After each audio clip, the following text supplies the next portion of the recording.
My ex-boyfriend was a sailor. He was assigned to a remote naval town while I had to stay behind to finish my university degree. The distance was tough, but we promised to make it work. At first, things seemed normal. He called me every evening, told me about his new routine, and reassured me that everything was fine. But after a few weeks, something changed. His messages became short, his tone distant. He stopped picking up my calls and only texted me back hours later, with nothing more than a generic busy, talk later. I had a gut feeling something was off. Call it intuition, call it paranoia. But I knew something wasn't right. So I decided to do a little digging.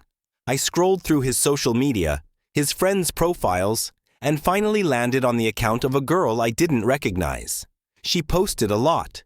Videos, pictures, stories, almost as if she wanted someone to find them. I started watching her TikToks, and something about her glow felt too familiar. She looked like a girl in love. The captions, the smiles, the way she filmed her nights out. It all pointed to one thing. Someone new had entered her life. I kept scrolling, my stomach twisting, until I came across a video that made my blood run cold.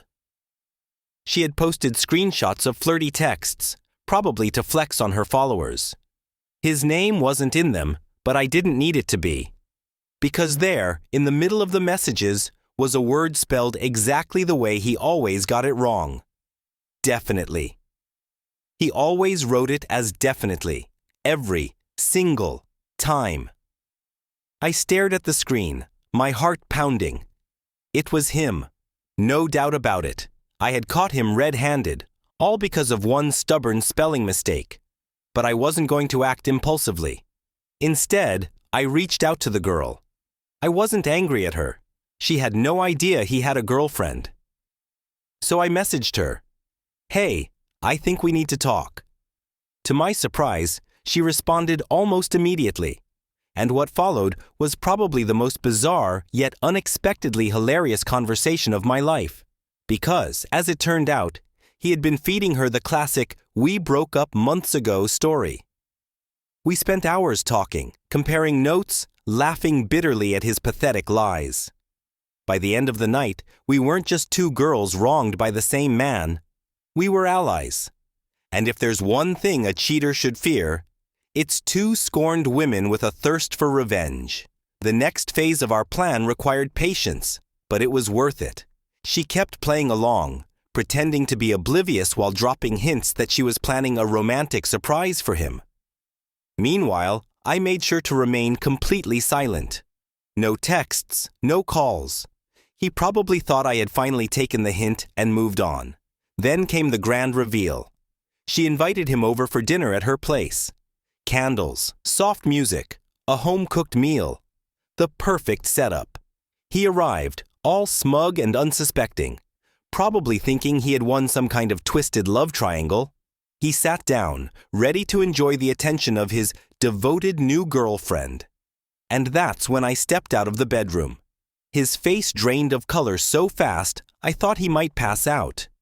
"Hey there," I said casually, leaning against the doorway. "Missed me?" He stammered, looking from me to her, his brain short-circuiting. What is this?" He finally managed to choke out. "Oh, just a little girls' night," she said sweetly, pouring herself a glass of wine. "And you?" "You're the entertainment." For the next hour, we let him squirm. We read his texts aloud, mocking his terrible excuses. We forced him to explain himself, though he had no real defense. And just for fun, we made him spell "definitely" on a piece of paper. When he misspelled it, again, we burst out laughing. Some things never change, I sighed dramatically. By the end of it, he was practically begging to leave, humiliated beyond belief. But before he could go, we had one final touch prepared.